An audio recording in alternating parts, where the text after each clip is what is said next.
আমাদের পিতা হচ্ছেন আদম আলাইহিস সালাম, যিনি বানর ছিলেন না, মানুষ ছিলেন। এক। আর 2 নাম্বার, আমরা এই দুনিয়াতে বিবর্তনবাদের মধ্য দিয়ে আসি নাই, সরাসরি জান্নাত থেকে আসছি। আল্লাহ পাক আদম আলাইহিস সালামকে জান্নাত থেকে দুনিয়াতে পাঠিয়েছে, জান্নাত থেকে সরাসরি দুনিয়াতে পাঠিয়েছে। বরং কোরআন এর উল্টা কথা বলেছে। কি কথা? কোরআন সূরা বাকারায় বলছে একটা জাতি ছিল, তার নাম বনু ইসরাইল। কি নাম? এই বনু ইসরাইলের মধ্যে একটা দলকে আল্লাহ পাক বলেছিলেন শনিবারের দিনে মাছ ধরবে না। কি বলেছেন? শনিবারে, এই যে সাগর আছে আপনাদের মনে করেন, এই শনিবারে মাছ ধরবে না। তো বনু ইসরাইল বেশি চালাক, অতি চালাক, যারা ওই যে প্যালেস্টাইন দখল করে বসে আছে, ওরা দাবি করে আর কি, আসলে এরা সত্যিকারের বনু ইসরাইল নয়, এরা ইউরোপিয়ান জিউস, এরা কিন্তু সত্যিকারের বনু ইসরাইল নয়। এখন এরা অতি চালাক, মাছ ধরে নাই, কিন্তু মাছ ধরার বাদ দিয়ে রাখছে। মাছ আসে, বাদ দিয়ে রাখি, পরে ধরব। এই পাপের কারণে, এই সীমা লঙ্ঘন করার কারণে সূরা বাকারা এবং সূরা আরাফে আল্লাহ পাক বলেছেন ওই মানুষগুলোকে আল্লাহ পাক বানর বানিয়ে দিয়েছে। তাহলে মানুষ থেকে বানর হয়েছে এই দলিল কোরআনে আছে, পড়ে দেখেন। মানুষ থেকে যে বানর হয়েছে এই দলিল কোরআনে আছে, সূরা বাকারায় আছে, সূরা আরাফের মধ্যেও আছে। শনিবারের সীমা লঙ্ঘন করার কারণে এই অপরাধ, এই পরিণতি আল্লাহ পাক কিছু মানুষকে দিয়েছে। তারা এখনো জীবিত আছে কিনা আমরা জানি না, ওদেরকে আল্লাহ পাক মেরে ফেলেছেন না বেঁচে আছে আমরা এগুলো জানি না, কারণ কোরআন এগুলো নিয়ে কথা বলে নাই। এতটুকু কোরআন বলেছে। তবে এখনও কিন্তু বহু বাইরের মানুষ আকৃতির প্রাণীকে আল্লাহ পাক ভেতর থেকে বানর বানিয়ে দিচ্ছেন না।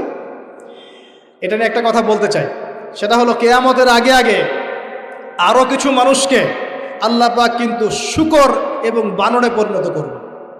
এই হাদিসটা কি জানেন? হাদিসটা শুনে রাখেন, এটা আখিরুজ জামান বা কিয়ামতের আলামত সংক্রান্ত হাদিসগুলোর মধ্যে পাবেন। আল্লাহর রাসূল সাল্লাল্লাহু আলাইহি ওয়াসাল্লাম বলেছেন কিয়ামতের আগে আগে আমার উম্মতের মধ্যে, ভালো করে শোনেন, কিয়ামতের আগে আগে আমার উম্মতের মধ্যে একদল মানুষ বের হবে যারা মদ পানকে হালাল মনে করবে। কাকে?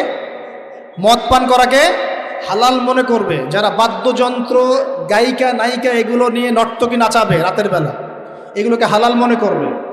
যারা অশ্লীলতা, বেহায়াপনাকে জায়েজ করে নিবে। ঠিক আছে, এরকম কয়েকটা পাপের কথা বলে নবীজি বলছেন একদিন সকালবেলা আল্লাহ পাক তাদেরকে ঘৃণিত বানরে পরিণত করবে।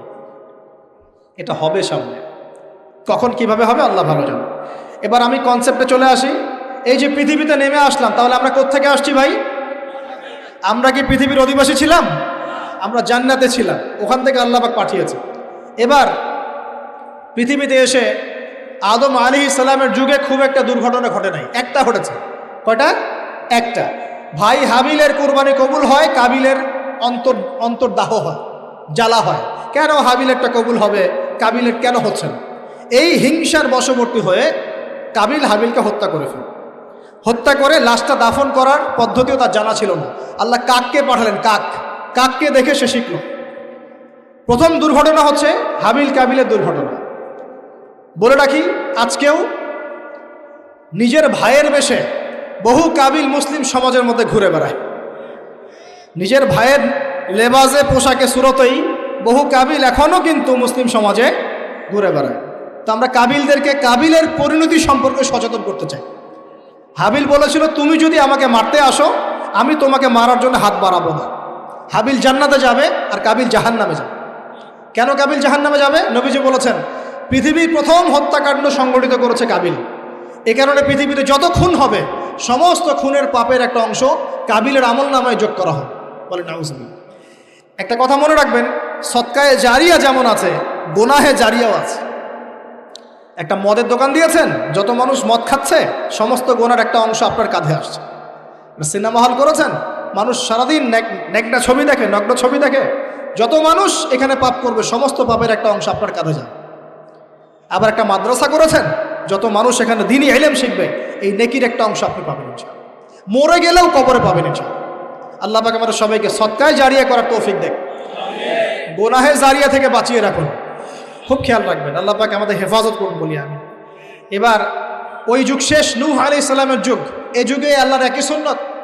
নূহ আলাইহিস সালাম 950 বছর দাওয়াত দিলেন, 40টা বা 80টা পরিবার ইসলাম কবুল করেছে, বাকিরা করেন।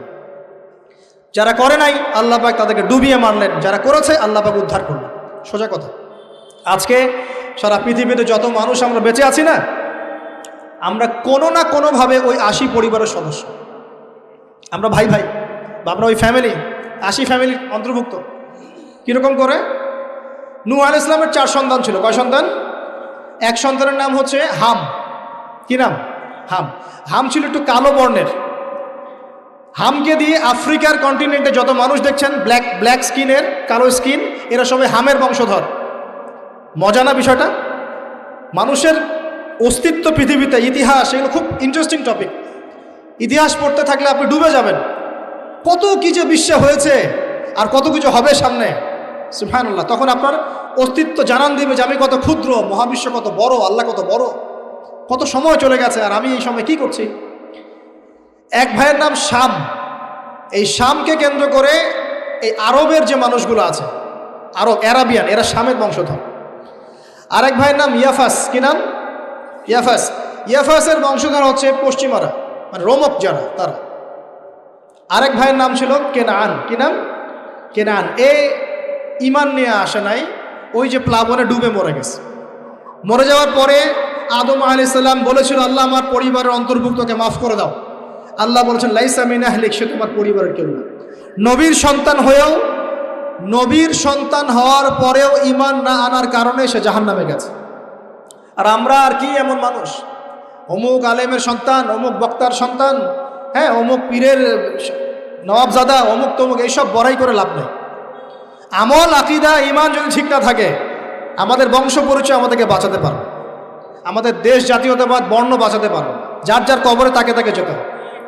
নিজের আমল নিয়ে ফিকির করেন, নিজের কবর নিয়ে ফিকির করেন, অন্যের দিকে চোখ দেওয়া বন্ধ করেন, আগে নিজের কবর ফিকির করেন। আল্লাহ পাক সবাইকে তৌফিক এনায়েত করুন। বলি, যারা বুদ্ধিমান তারা নিজেকে নিয়ে ব্যস্ত থাকে, যারা অহংকারী, উদ্ধত, এরা মানুষের পিছনে পড়ে থাকে। আল্লাহ পাক আমরা সবাইকে নিজের চেহারা আয়নায় দেখার তৌফিক দান করুন। হ্যাঁ প্রিয় ভাইরা, নূহ আলাইহিস সালামের যুগ চলে গেল। 950 বছর দাওয়াত দেওয়ার পরে এই পরিণতি হয়েছে। এরপরে আসছে ইব্রাহিম আলাইহিস সালামের সময়। আল্লাহ পাক তাকে উদ্ধার করেছেন, অগ্নি পরীক্ষা থেকে বাঁচিয়েছেন, নমরুদকে আল্লাহ পাক ধ্বংস করেছেন। আল্লাহ পাক এরপরে এনেছেন আদ জাতি। আদ জাতির হুদ আলাইহিস সালাম এবং তার অনুসারীদেরকে আল্লাহ পাক বাঁচিয়েছেন, বাকিদেরকে ধ্বংস করে দিয়েছেন ঝড় দিয়ে, বায়ু প্রবাহ দিয়ে। সামুদ জাতি এসেছে, সামুদ জাতিকে আল্লাহ পাক ধ্বংস করেছেন বজ্রপাত দিয়ে, বিদ্যুৎ দিয়ে। আর সালেহ আলাইহিস সালাম এবং তার অনুসারীদেরকে বাঁচিয়ে দিয়েছে। ফেরাউনের যুগ এসেছে, আল্লাহ পাক মূসা আলাইহিস সালাম এবং বনু ইসরাইলকে বাঁচিয়েছেন, ফেরাউনকে ডুবিয়ে মেরেছেন লোহিত সাগরে। ঈসা আলাইহিস সালামের যুগ আসছে, একই সুন্নাত।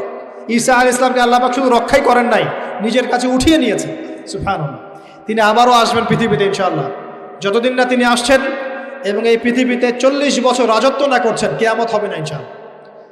যতদিন পর্যন্ত ঈসা আলাইহিস সালাম আবার ব্যাক না করছেন এবং এই জেরুজালেম থেকে সারা বিশ্বে খিলাফা কায়েম না করছেন, 40 বছর শাসন না চালাচ্ছেন, কিয়ামতও হবে না ইনশাআল্লাহ।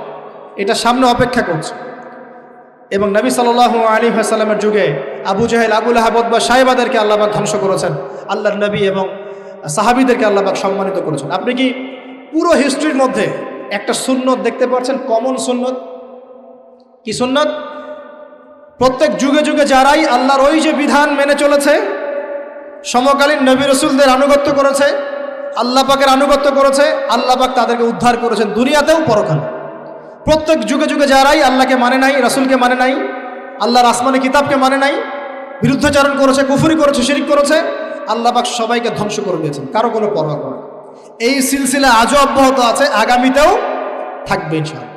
এখন আমরা যারা এখন বেঁচে আছি, আমরা নবী সাল্লাল্লাহু আলাইহি ওয়াসাল্লামের ইন্তেকালের প্রায় 1450 বছর পরের মানুষ। আল্লাহর নবী এসেছেন এমন সমাজে, যে সমাজে শিরকের পাপ চলছে, সুদের পাপ চলছে, দুর্নীতি চলছে, আপনার কন্যা সন্তানকে জীবিত হত্যা করা হচ্ছে, আপনার মাদক দ্রব্যের সয়লাভ চলছে, মেয়েদের অধিকার দেওয়া হচ্ছে না, হ্যাঁ, গোত্রীয় হানাহানি চলছে। ওই সমাজটাকে তিনি 23 বছরের মধ্যে পাল্টে ফেললেন। কত বছর? 23 বছর। কিভাবে পাল্টালেন? উত্তর, তিনি প্রথমে জ্ঞানের চর্চা করেছেন। কিসের চর্চা? জ্ঞানের। আল্লাহ পাক প্রথম ওহী নাযিল করেছেন, ইকরা বিসমি রাব্বিকাল্লাযী খালাক, পড়ুন আপনার রবের নামে যিনি আপনাকে সৃষ্টি করেছেন। নবী সাল্লাল্লাহু আলাইহি ওয়াসাল্লাম, সাহাবীগণ কোরআনের 6টা হক আদায় করেছেন। কয়টা হক? 6টা। তারা কোরআন পড়া শিখেছেন। আমরা সবাই কোরআন পড়া শিখবো তো ইনশাআল্লাহ? তারা কোরআনের অর্থ শিখেছেন। আমরা কোরআনের অর্থ শিখবো তো ইনশাআল্লাহ? তারা কোরআনের আদেশগুলো মেনেছেন।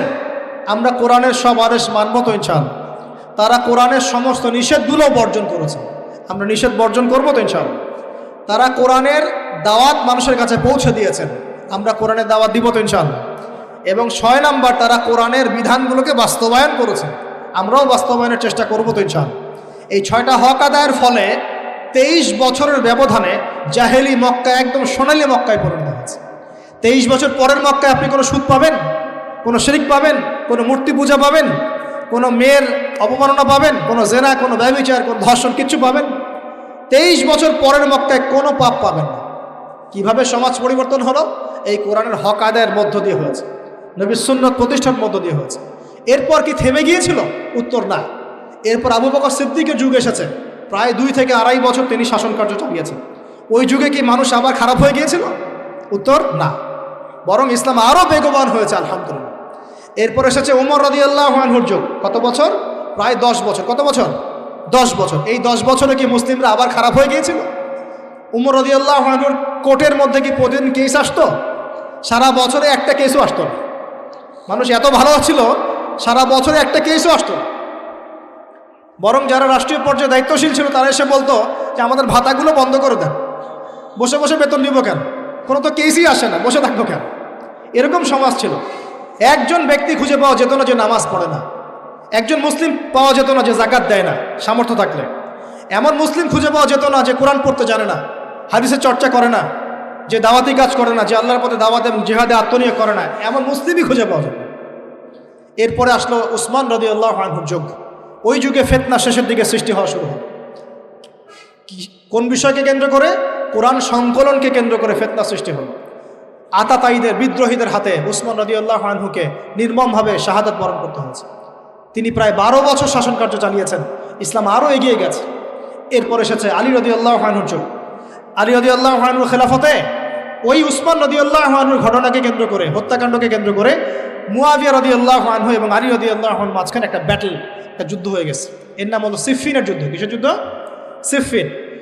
যাই হোক, এক পর্যায়ে আলী রাদিয়াল্লাহু আনহুকে এরকম বিদ্রোহীদের হাতে, খারেজিদের হাতে শহীদ হতে হয়।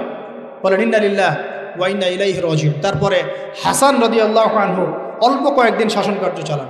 তারপর উম্মার ঐক্যের খাতিরে তিনি তার শাসন কার্যের ভারটাকে মুয়াবিয়া রাদিয়াল্লাহু আনহুর হাতে সোপর্দ করে দেন, যা ছেড়ে দিলেন। মুয়াবিয়া রাদিয়াল্লাহু আনহুর সময় থেকে উমাইয়াদের শাসন শুরু হয়। উমাইয়ারা শাসন করেছে প্রায় 132 হিজরি পর্যন্ত। কত হিজরি? 132 হিজরি পর্যন্ত, প্রায় 92 ইয়ার্স, 90-92 বছর তারা শাসন করেছে। এ সময় ইসলাম আরও এগিয়ে গেছে, পিছিয়ে যায় নাই। ফিতনা এসেছে, দমন করা হয়েছে। মুসলিমরা বীর দর্পে বিশ্বের বুকে শাসন কার্য চালিয়েছে। এরপর এসেছে আব্বাসীয়দের খেলাফত। জাব নদীর যুদ্ধে উমাইয়াদের পরাজয়ের পরে আব্বাসীয়রা ক্ষমতায় আসে। তারাও ইসলামকে এগিয়ে নেওয়ার চেষ্টা করছিল, ইসলাম এগিয়ে যাচ্ছিল, জ্ঞান বিজ্ঞানের প্রসার হচ্ছিল। আলহামদুলিল্লাহ, ইসলাম পিছিয়ে যায় নাই, মুসলিমরা পিছিয়ে যায় নাই। সারা বিশ্বে দাপটের সাথে আমরা চলেছি। তারপর আস্তে আস্তে ওই আব্বাসীয়দের পতন শুরু হলো। কাদের হাতে? এই তাতারিদের হাতে, মঙ্গোলিয়ানদের হাতে। মাত্র 40 দিনের ব্যবধানে পুরো বাগদাদের মধ্যে প্রায় 20 থেকে 25 লক্ষ মানুষকে হত্যা করা হয়েছে। বাইতুল হিকমা ধ্বংস করে দেওয়া হয়েছে, লাইব্রেরি ধ্বংস করে দেওয়া হয়েছে, বইপত্রকে নদীতে ফেলে দেওয়া হয়েছে। তারা ছিল উগ্র জাতি। মঙ্গোলিয়ানদের নাম শোনে নাই? হালাকু খান নাম শুনেছেন? চেঙ্গিস খান, হালাকু খান নাম শোনে নাই? ওদের হাতে মুসলিমদের ব্যাপক দমন পীড়ন সহ্য করতে হয়েছে। এভাবে যুগে যুগে তারপর ক্রুসেডাররা আসছে। ক্রুসেড 1টা 2টা 3টা ক্রুসেড হচ্ছে। আস্তে আস্তে উসমানীয়দের রাইজিং হয়েছে, ফাতেমি খেলাফত এসেছে, মামলুকদের শাসন এসেছে, এদিকে মোগলরা শাসন করেছে, কর্ডোভার দিকে আব্দুর রহমান তারা শাসন করেছে। মানে এক কথায় সারা বিশ্বে মুসলিম শাসন ছিল। অটোমান এম্পায়ার 1923 এই সময়ের দিকে, 1914 থেকে 1923 এই সময় পর্যন্ত অটোমান এম্পায়াররাই বিশ্বে ছিল। তারপর প্রথম বিশ্বযুদ্ধে যখন তারা রাশিয়ার পক্ষ নেয়, এরপরে ব্রিটেন যখন জয়লাভ করে, এই সময় থেকে মুসলিমদের ডমিনেটেড হওয়ার সময়টা শুরু হয়েছে। তারপরে মুসলিমরা আস্তে আস্তে রাষ্ট্র ভাগ করে ফেলেছে। প্রত্যেক রাষ্ট্র টুকরা টুকরা হয়ে গেছে, ইউনিটি নষ্ট হয়ে গেছে, রাষ্ট্রের ভিতরে বিভিন্ন ফাসাদ তৈরি করে দেওয়া হয়েছে, মুসলিমদের ঐক্য ভেঙে গেছে, ইকোনমি দুর্বল হচ্ছে। সব মিলিয়ে আজকে মুসলিমদের আজকে এই অবস্থা হচ্ছে। আমাদের এখন যুবকরা চিনে না আল্লাহকে, নামাজ পড়তে মানুষ খুঁজে পাওয়া যাচ্ছে না, জাকাত দেওয়ার মানুষ পাওয়া যায় না। রমজান মাসে পার্ট টাইম রোজা রাখে, পার্ট টাইম তারাবি পড়ে, পার্ট টাইম জুমায় আসে, পার্ট টাইম ঈদে নামাজ পড়ে। প্রজন্ম আস্তে আস্তে এই জায়গায় চলে আসছে। আল্লাহকে চিনে না, রাসূলকে চিনে না, ইসলামের হিস্ট্রি জানে না, আমাদের শেকড় জানে না। এমনি এমনি হয়নি, লাস্ট 100 বছরে এই জায়গায় আমরা আসছি। লাস্ট 100 বছর হিস্ট্রি ভালো করে পড়ে দেখবেন, বলার সময় নাই এখানে। লাস্ট 100 বছর হিস্ট্রি পড়ে দেখবেন যে জায়গায় আমরা ছিলাম সেখান থেকে একদম তলানিতে নেমে চলে আসছি। এখন প্রশ্ন হচ্ছে, এই অবস্থায় কি চিরস্থায়ী থাকবো নাকি এখান থেকে আমরা সামনে যাব? সামনে যে এমনি এমনি যাওয়া হবে না এটা নিশ্চিত। সামনে যাওয়ার জন্য কিছু কাজ এবং ক্রাইটেরিয়া মেনটেন করতে হবে। আমরা জানি এরপরে আসবে ইমামুল মাহদির শাসন, তারপরে আসবে নবী ঈসা আলাইহিস সালামের শাসন, তারপরে দাজ্জালকে মেরে ফেলা হবে। আর দাজ্জালকে মেরে ফেলার আগে দাজ্জাল তার অনুসারীদেরকে নিয়ে বিশ্ব শাসন করবে 40 বছর।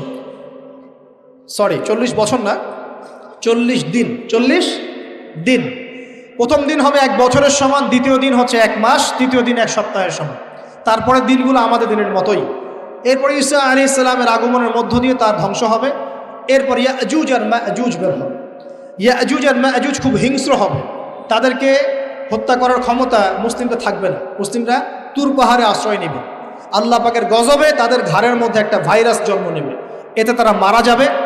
বড় বড় নখরওয়ালা প্রাণী আল্লাহ পাঠাবেন, পাখি, এরা এসে এদেরকে উঠিয়ে উঠিয়ে কোনো জায়গায় ফেলে দিবে, মহাবিশ্বের কোনো এক জায়গায় এনে ফেলে দেবে। তারপর আল্লাহ পাক বৃষ্টি বর্ষণ করবেন, প্রচুর বৃষ্টি বর্ষিত হবে এবং বিশ্বের এই জমিনটা উর্বর হবে। তখন একটা ডালিম দেখেছেন ডালিম? একটা ডালিম একটা পরিবার খাবে। একটা ডালিমের খোসার মধ্যে একটা পরিবার আশ্রয় নিতে পারবে। এত বড় বড় ফসল হবে।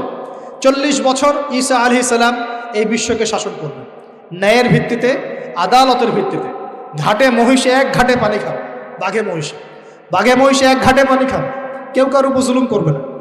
এরপর তার বিয়ে শাদী হবে, সন্তান হবে এবং তার ইন্তেকালও হবে স্বাভাবিকভাবে, এবং তাকে দাফন করা হবে নবী মুহাম্মদ সাল্লাল্লাহু আলাইহি ওয়াসাল্লামের কবরের পাশে, রওজার পাশে। এরপরে মানুষ আবার খারাপ হওয়া শুরু করবে। এতটা খারাপ হবে যে মানুষ রাস্তার মোড়ে মোড়ে জেনা ব্যভিচারে লিপ্ত হবে, না কুকুর শেয়ালের মতো। এই অবস্থায় পশ্চিম দিক থেকে সূর্য উঠবে এবং ব্যবসায়ী ব্যবসা করতে বসেছে, কাপড় খুলেছে, এই কাপড় গুটিয়ে নেওয়ার আগে কিয়ামত হয়ে যাবে।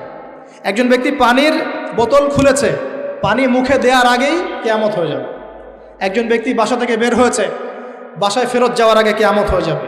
উটকে পানি পান করানোর আগে কিয়ামত হয়ে যাবে। ওই সময় তওবার দরজা বন্ধ হয়ে যাবে। এই ইসরাফিল আলাইহিস সালাম সিংহায় ফুঁক দিয়ে দিবেন, মহাবিশ্ব ধ্বংস হয়ে যাবে। আল্লাহ পাক দ্বিতীয় ফুৎকারের মধ্য দিয়ে আবার সবাইকে উঠাবেন এবং এই দুনিয়ার জীবনে আমরা যে কাজগুলো করেছি এর হিসাব আমাদেরকে দিতে হবে।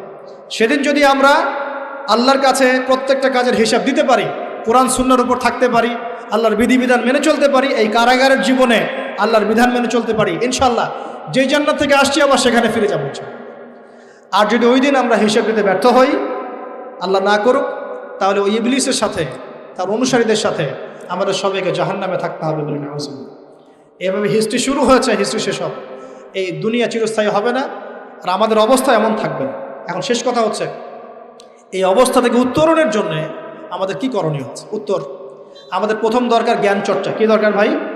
জ্ঞান চর্চা। প্রচুর জ্ঞান চর্চা প্রয়োজন, জ্ঞান নাই কিছুই করতে পারবে না। দ্বিতীয় কাজ হলো আমাদের সবার দরকার জানা অনুযায়ী আমল করা। জানা অনুযায়ী আমল করা, যে যত বেশি জানি আমল করার চেষ্টা করি, আল্লাহ পাক তৌফিক দান করুন। এরপর দরকার আদর্শ পরিবার গড়ে তোলা। পারিবারিক আদর্শ সুন্দর হলে পরে সমাজটা সুন্দর হবে ইনশাআল্লাহ। আল্লাহ পাক আমাদের সবাইকে আদর্শ পরিবার গড়ার তৌফিক দান করুন। দিনদার মেয়েকে বিয়ে করবেন, দিনদার ছেলেকে বিয়ে করবেন, অল্পে তুষ্ট থাকবেন, পরিবারের বিষয়ে সবর করবেন এবং সন্ততিদেরকে মানুষ করে যাওয়ার চেষ্টা করবেন।